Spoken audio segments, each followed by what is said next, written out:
a really good morning, I thought. We had Lee DeLeon come in and speak. New head of the RCAF, new hire here recently.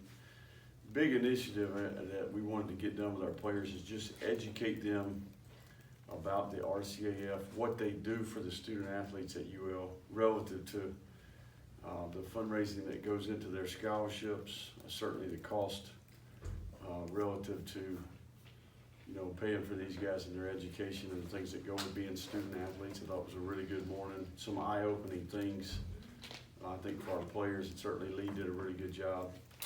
We've started kind of a new initiative for our players, and it's really all about gratitude. All players, scholarship members in particular, and we're going to ask the walk-ons, it's optional for them, but it'll be mandatory from here on out for our scholarship players to become a $50 level member of RCAF.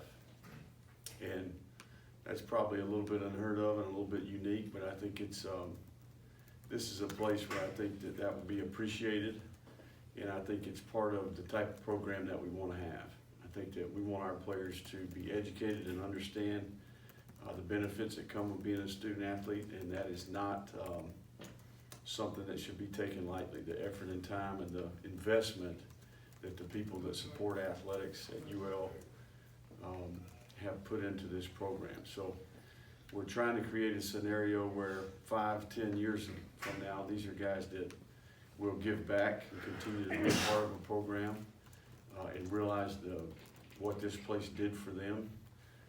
And I think we got that message across this morning, and certainly that was a good thing. Our football team is right in the middle of a very intense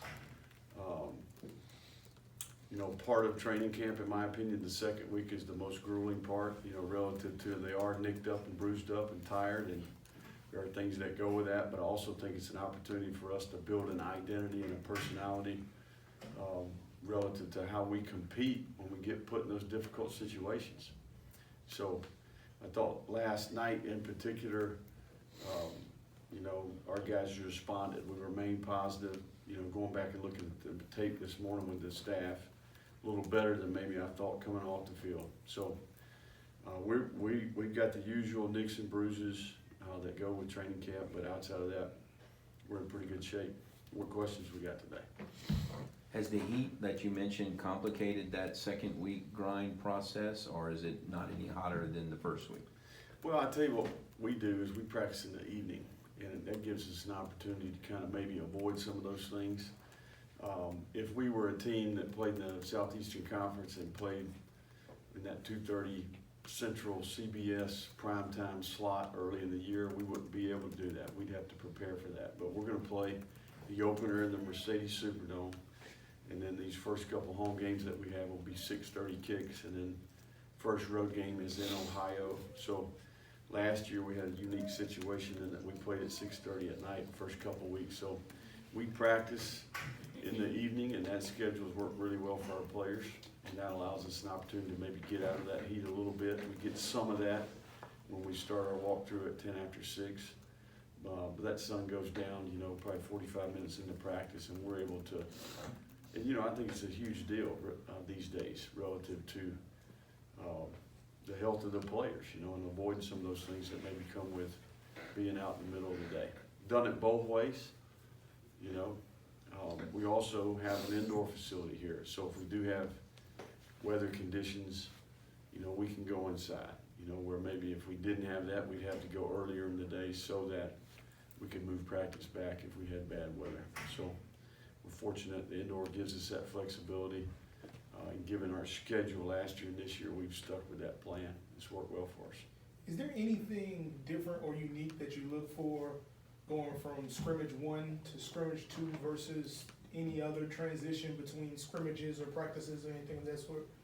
Yeah, I think you've identified, we typically scrimmage the 8th practice, so after 8 days, you've got a pretty good feel for who the new players are as players, and maybe who those veteran players that are coming back and are ready for a bigger role. I think you got a little bit better of a handle on that, and you can start repping certain newcomers with the second group, maybe even the first group. You know, there's competition. So I think that's the big thing is, you know, some of the young players are gonna have to step up to the plate, and we start, you know, feeding those guys reps and getting them ready.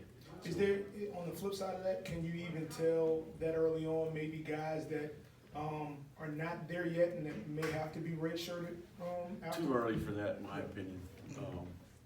You know, it'll uncover itself.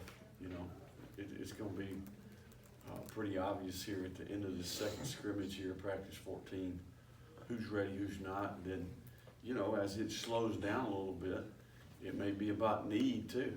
You know, so I think that's the beautiful part of coaching, right? We've got the players we got right now. We've got to coach those players and get the most out of those. Every team we play this year, they got their set of problems. We got ours. It's about managing those the best, coming up with the best plans, best solutions, and then playing to your strengths, you know, and avoiding some of those areas where maybe you've got some concerns. Coach, where have you seen the most growth? In what area of this team have you seen the most growth from week 1 to week 2 of the training camp? I've been impressed with the secondary. I think we've got more speed and athletic ability in the back end. I think we got more cover guys. The young talent there is showing up. Yeah, that's probably the biggest area. I like the continuity and cohesion we've got back there. I think certainly Lamar and his relationship with PT, Coach Tony and Coach Morgan, those two guys working together, year or two in the system, understanding how we meet, how we walk through, how we practice. I think we're just a little bit ahead of the game there, maybe compared to last year. So, biggest thing for me is I've been impressed with the back end and how we're executing at a much higher rate. Go ahead. How many of your young guys, your freshmen, or now here we are 8 days into training camp, have kind of vaulted up into at least that 2 deep scenario? Well, we've got several repping with the 2 deep. You know, there's, you know, off the top of my head, you know, I think a few that there's no question about: Osiris Torrance, Jax Harrington, Neil Johnson, Ave Mangale, Cassius Allen. You know, on defense, Tyler Gidry.